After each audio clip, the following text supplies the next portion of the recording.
श्री कृष्ण कन्हैया लाल की जय। श्री निजानंद स्वामी की जय। श्री प्राणनाथ प्यारे की जय।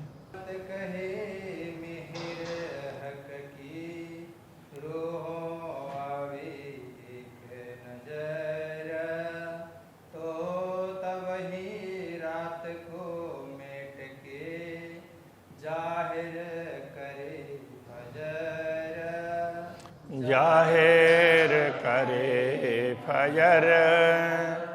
श्री कृष्ण कन्हैया लाल की। तीसरे सागर की बात करते हैं तो ये ब्रह्मात्माओं का एकात्म भाव है। एक दिली कहने का तात्पर्य एक भाव सब में। एक के जब इतना ऐक्य होता है तो उसमें एक के मन में कुछ बात आती है तो दूसरे को भी वही ख्याल होता है, वैसी बात होगी। एक खुश है तो दूसरों को भी उसकी खुशी होती है, मिलती है। तो इस प्रकार से ये एक दिली है, एकात्म भाव। तो उस बात को यहाँ समझा रहे हैं, इसको ही तीसरा सागर कहा। तो एकात्म भाव कैसा है और क्यों होता है, दोनों बातें यहाँ पर समझाइए। अब कहूँ सागर तीसरा मूल मेला विराजत। अब तीसरे सागर की बात करते हैं जो ब्रह्म आत्माएं मूल मेलाओं में विराजमान हैं। रूह की आँखों देखिए तो पाइए इन्हों सिफत। आत्मदृष्टि से देखेंगे तो इनका महत्व, एक दिली का महत्व समझ में आएगा, अथवा इन ब्रह्म आत्माओं की महिमा समझ में आएगी। अरश की अरवाह जेती, जितनी भी आत्माएं धाम की हैं, जुदी होए न सके एक खिन। एक क्षण भी वो अलग अलग नहीं होंगे, क्योंकि सब में एकात्म भाव है। ए माएँ क्यों होए जुदियाँ, असल रूहें एक तन। तो ये जब मूल रूप से तो ये एक ही है, असल में एक ही तन है, श्यामा जी के अंग है, तो वो अलग अलग कैसे हो सकते हैं। वो नश्वर जगत में इन सब ने की एक अकल, एक दिल, एक चित्त है। उनकी बुद्धि भी एक है और चित्त भी एक है। एक इश्क इनों का स्नेह कायम हित। प्रेम भी इनका एक ही है और स्नेह भी एक ही है। प्रेम स्नेह एक ही चीज़ है, तो वो अखंड है, कभी इधर उधर होने वाला ही नहीं है। इनों दिल सागर तीसरा, एक सागर सब दिल। इनके दिल का सागर है, वो सबका एक ही है। तो इसलिए इनके दिल को ये तीसरा सागर कहा है कि वो सबके दिल का एक सागर है, सारा सबका मिल करके ऐसा होता है। देखो इनो दिल पैठ के किन विध बैठिया मिला। इनके दिल में बैठ करके तो देखो, इनके दिल पर, इनके दिल को समझ करके तो देखो ये कैसे एक होकर के बैठी हुई है। तो ये बताना चाह रहे हैं। हास विलास सुख एक है, परम धाम के हास विलास वो सारे एक ही सुख है, एक सब एक जैसे ही हैं। एक भांत एक चाल, सबके आनंद एक होता है तो दूसरों को भी होता है। इसी प्रकार से तो सबकी चाल भी एक ही प्रकार की है। तो इन वाहिदत की क्यों कहूँ, कौल फैल जो हाल है। तो जब उनका सहारा सब कुछ एक ही है, एक ही का तात्पर्य सब में प्रेम है।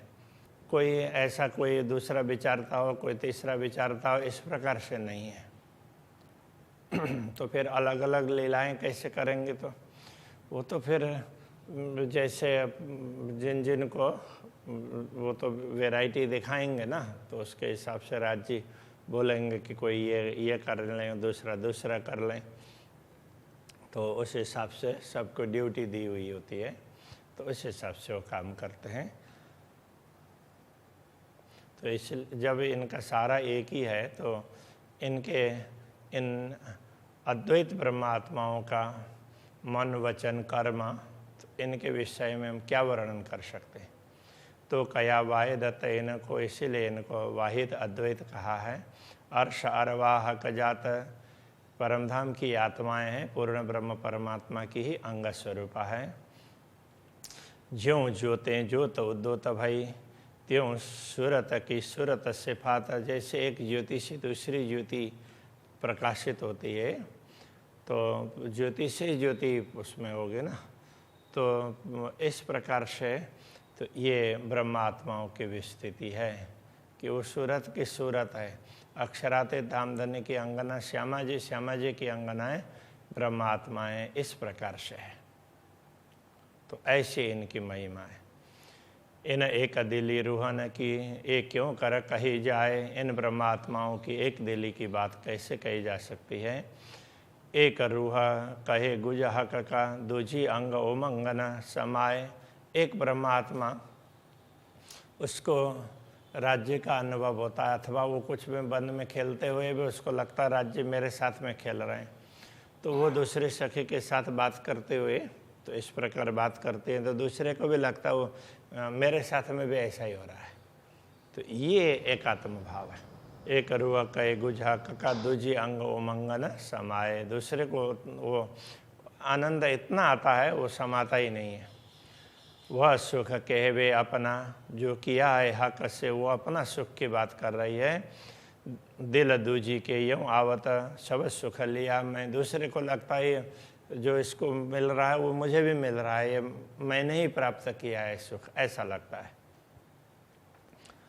तो प्रेम हो तो ये होता है, एक ही बात के वास्ते सुख दूजी को उपजा। यूँ एक ही बात के लिए, एक ही बात में, एक ही प्रसंग पर दूसरे को भी वैसा ही सुख प्राप्त होता है। यूँ सबन की एक दिली जुदा वर्णन होवे क्यों। इस प्रकार सबकी एक दिली है तो उनको अलग अलग तो कैसे वर्णन करें। एक रूह बात करे हकसों, सुख दूजी को हो। एक आध ब्रह्मात्मा अक्षरातीत से बात करती है तो दूसरे को भी बात करने का भी सुख प्राप्त होता है, और धामधनी से बात सुन रहे हैं तो वही सुख उसको भी मिलता है। जब देखिए मुख बोलते तब सुख पावे दुए। जब बोलते हुए देखते हैं, जो बात कुछ बात करती हुई देखती है तो दूसरे को भी वैसा ही सुख प्राप्त होता है। अरस परस यूँ हकसों, आराम लेवे सबको। इस प्रकार दूसरे राज्य के साथ में अरस परस आराम का तात्पर्य, तो राज्य से कुछ बोला और राज्य ने कुछ उत्तर दिया, ऐसे राज्य को देखा तो राज्य ने भी देखा। इस प्रकार का ये सुख है, वो सब किसी को ऐसा प्राप्त होता है। अति सुख पावे बड़ी रूह, बड़ी रूह को बहुत सुख प्राप्त होते हैं। ये तीन के अंग सब सोए, तो ये सब उनके अंग स्वरूप है ब्रह्मात्मा। इसलिए श्यामा जी को जो सुख मिलता है सबको वही सुख मिलता है। जो सुख पावत बड़ी रूह, सब तीन के सुख सनुकूल। जो आनंद श्यामा जी को प्राप्त होता है तो सबको वही प्रसन्नता प्राप्त होती है। ज्यों जल मूल में सींचिए पहुँचे पात फल फूल। जिस प्रकार मूल में सींचते हैं, यदि वृक्ष के मूल में सींचा तो वो जल सब जगह पहुंचता है ना, तो ऐसे श्यामा जी को सुख प्राप्त होता है तो सबको सुख प्राप्त होता है। ज्यों सुख जेता हक का, पहुँचता है बड़ी रूह को। जो सुख श्यामा जी को प्राप्त होता है, बड़ी रूह का सुख रूह न आवता है सबमो। तो श्यामा जी को जो सुख प्राप्त होता है वही सब ब्रह्मात्माओं को भी प्राप्त होता है। श्यामा जी राज्य के साथ बैठी है तो सब ब्रह्मात्माओं को भी ऐसा लगता है कि हमारे साथ में ही राज्य बैठे हुए हैं। तो ये एक दिली की विशेषता है। तो इसलिए इसका ये कितना बताएं, इसलिए ये सागर है ऐसा कह दिया। या भूषण या वस्त्र, श्रृंगार के वक़्त, श्रृंगार के समय में वस्त्र या आभूषण जो भी हो, एक पहने सुख दूजी को। यूँ सबों सुख हो तो अतंत। एक पहनती है तो दूसरे को भी वही सुख प्राप्त होता है। उसको पहन करके जो आनंद आ रहा है तो वो दूसरे को भी आ जाता है। तो इस प्रकार से अतंत मतलब अत्यंत सुख प्राप्त होता है दूसरे को भी। या जो बखत आरोगन, या कोई अरस लज्जत, जो भी हो भोजन के समय में पिरोस रही है तो पिरोसने वाले को भोजन करने वाले का जैसा भी आनंद प्राप्त होता है, और फिर भोजन करने वाले को पिरोसने का वालों का भी जैसा सोचा वही आनंद उनको प्राप्त होता है। सो एक रूह से दूसरी सुख देख कहे पावत, एक से दूसरी वो कहते ही उसको भी सुख प्राप्त होता है। ये सुख बातें अरस सखी अलेख अखंड, परमधाम की ये बातें हैं, अलेख हैं, असंख्य है, अखंड है। क्यों वर्णों में इन जुआ, बैठ बीच इन इंड, इस नश्वर संसार में रह करके परमधाम की बातें कैसे बताएं। मैं नेक कही इन विद की सो, अरस में विद बेशुमार, मैंने तो थोड़ी सी बात कही है, परमधाम में तो बहुत हैं, इसका कोई पारावारी नहीं है इस प्रकार के बातों का, घटनाओं का। इन मुखबानी क्यों कहूँ जाको वार न पार, तो इस मुँह से और इस जिह्वा से जिसका पारावारी नहीं होता है उसका क्या वर्णन करूं। तो कया रसूल ने अरस में वाहिदत, तो रसूल ने इसीलिए उसने भी यही कहा कि उन्होंने भी परमधाम में अद्वैत है, परमधाम अद्वैत है, ऐसा करके कहा। सो कया इन मायनो ए रूहें एक दिल एक चित्त, उसका कहने का तात्पर्य यही है, अद्वैत भूमिका है कहने का तात्पर्य। तो ब्रह्मात्मा सब एक चित्त है, एक दिल है, एक चित्त है। एक रूह सुख लेता है सुख पावत 12,000, एक ब्रह्मात्मा को सुख मिलता है तो 12,000 को सुख मिलता है।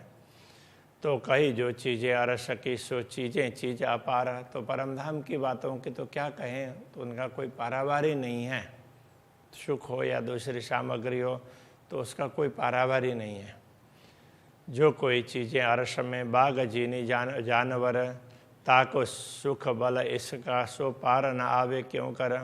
तो परमधाम में बाग बगीचा हो, भूमि हो, पशु पक्षी हो, तो उनमें जो शक्ति है उसकी बात करेंगे तो उसका भी कोई पारावार नहीं है।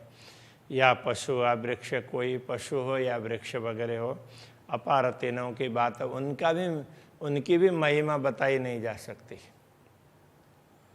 तो रूहों के सुख क्यों कहूँ, ये तो है हक की जात, तो ब्रह्मात्माओं के सुख की बात क्या कहेंगे, ये तो अक्षरातीत धामधनी की अंगनाएं हैं।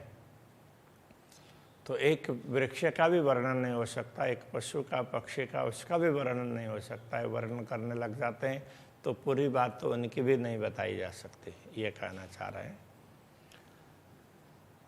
जिन किन को संशय उपजे, खेल देख के यूँ, ये खेल देख करके किसी के मन में संदेह हो, ये जो रूहें अरस की तिने का इसका न रहा क्यों। जो परमधाम की आत्माएं ऐसी हैं तो फिर यह दुनिया में खेल देख रही, तो उसमें तो किसी का प्रेम रहा ही नहीं परस्पर। तो ऐसा किसी को मन में आए तो वो भी ना रहे, उसका भी निवारण कर देते हैं। तो किसी को भी ऐसा संदेह नहीं रहना चाहिए। तो वो कह रहे हैं इश्क रूह दो कायम, प्रेम भी अखंड है और ब्रह्मात्माएं भी अखंड है। और कायम अरस के माए परमधाम में तो हमेशा उसी प्रकार से होता है। क्यों इश्क खोवे आवे क्यों, तो फिर ब्रह्मात्मा थोड़ी देर के लिए प्रेम को क्यों भूल जाती है और फिर पुनः क्यों प्रेम प्राप्त होता है। उता कमी कोई आवत ना है, परमधाम में तो किसी प्रकार की कमी तो है नहीं। तो उसका उदाहरण देते हैं, उता कमी क्यों आवे, जो रूहें आवे क्यों इत, तो वहाँ किस चीज़ की कमी है तो फिर ब्रह्मात्माएं दुनिया में आई। तो किस चीज़ की कमी थी तो उनको दुनिया में आना पड़ा। और इश्क जाए क्यों इनका, फिर इनका प्रेम कैसे चला जाएगा, जिनकी इतनी बड़ी सिफत, जिनकी महिमा ही इतनी बड़ी है। जात हक के कहावे और कहावे माहे बाहेदत, एक तो परमधाम की अद्वैत भूमिका की कही जाती है, दूसरी राज्य की अंगना कही जाती है। जो इल्म विचारे हक का ताको इश्क बढ़त, यदि पूर्ण ब्रह्म परमात्मा के प्रेम पर जो भी विचार करता होगा तो उसको तो प्रेम बढ़ना ही होता है, तो घटेगा कैसे। एक कहती हूँ मैं तिन को, जो कोई संशय लावे जिन, किसी को ये संशय ना रहे उनके लिए भी मैं ये बता दे रहा हूँ। ये अनहोनी हकें करी वास्ते हांसी ऊपर रूहन। ये असंभव बात भी अक्षरातीत धामधनी ने परमात्माओं पर हास्य करने के लिए संभव किया है। ना तो एक अबू नहीं जो हक रूहें देवे सुपन्न, हक रूहें देखे सुपन्न। वैसे तो अखंड धाम की आत्माएं स्वप्न को देखे, ये तो कभी संभव ही नहीं है। एक जरा अर्श का उड़ावे 14 भवन। जब परमधाम का एक कण ही 14 लोक को निरस्त कर सकता है, तो ब्रह्मात्माएं ये नश्वर जगत को देखें, ये तो कैसे संभव हो सकता है। ए हक़ हिकमत करी खेल दिखाया झूठ रूहन। तो ये श्री राज्य की कला है। तो हिकमत का तात्पर्य तो कुशलता, कौशल है। श्री राज्य की ये कौशल उनके कला ही है कि खेल दिखाया झूठ रूहन। तो अपने आत्माओं को उन्होंने झूठा खेल दिखा दिया। वो क्षण मात्र के लिए ये कहना चाह रहे हैं, पट दे झूठ दिखाई, या एक पर्दा डाल करके झूठ दिखा दिया। नैन देखे वकावतन। तो आँखों से तो अखंड धाम को ही देख रही हैं, और इस बीच में क्षण मात्र के लिए तो वो पर्दा डाल दिया। तो देखते देखते भी तो जैसे आँख की पलक बंद होती है, तो इतनी देर के लिए तो वो देखना बंद हो गया। तो इतने में तो सारी दुनिया सब दिखा दी। आड़ा पट दे झूठ दिखाइया। तो पर्दा डाल करके झूठ दिखा दिया। पट न आड़े हक। धामधनी के सामने तो ये पट व्यवधान रूप नहीं है। सो हक को हक देखत। तो धामधनी तो स्वयं को भी देखते हैं, सब कुछ उनको पता है, किंतु ब्रह्मात्माओं को ही समझाने के लिए तो वो आवरण डाल दिया है। वो क्षण मात्र के लिए है। तो हुई फरामोशी रंचक। इस प्रकार ये रंचक मतलब जरा सा थोड़ी सी ये फरामोशी हुई है, नींद थोड़ी सी नींद आई, नींद का ऐसा हो गया, बस इतनी बात है। जैसे कई बार वो बैठे बैठे ऐसा होता है ना, कुछ सुन रहे हैं तो सुनते सुनते इतना ही हुआ, बस इतनी ही बात है। जबकि भी इतना भी दिखा भी नहीं, इतनी देर में तो ये सारा दिखा दिया। तो ये कहना चाह रहे हैं, इन्हें विध खेल दिखाइया। ना तो रूहें झूठ देखे क्यों कर। तो अखंड धाम की आत्माएं नश्वर जगत को कैसे देख सकती। तो इसलिए इस प्रकार क्षण मात्र में दिखा दिया। अपने तनहा के जान के करी हंसी रूह ऊपर। अपनी अंगना समझ करके ही धामधनी ने उन पर हंसी की है, क्योंकि उनको और ज़्यादा सुख दिलाना है। इसलिए सो भी सुख किया सुख वास्ते, वो भी सुख ज़्यादा अनुभव करवाने के लिए है।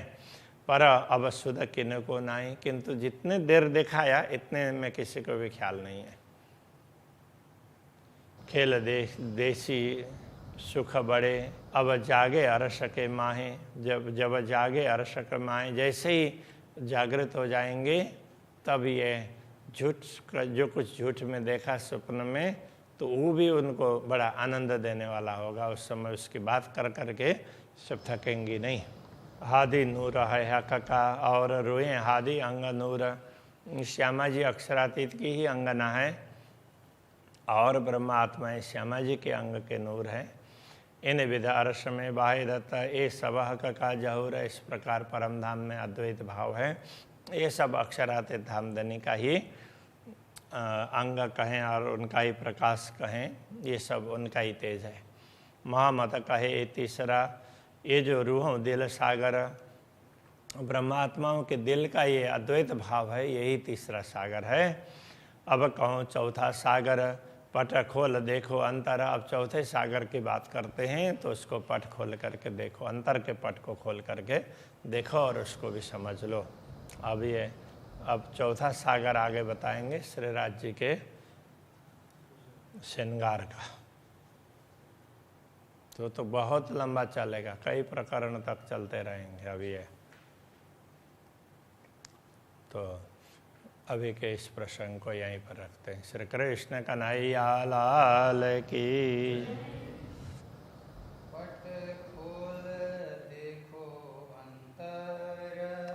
पट खोल देखो अंतर।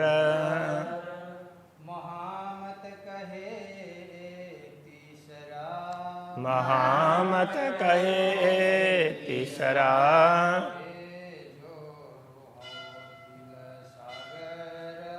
ए जो रूहां दिल सागर,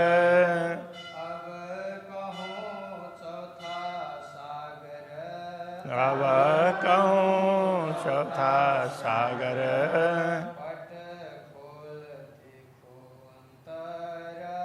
पट खोल देखो अंतर।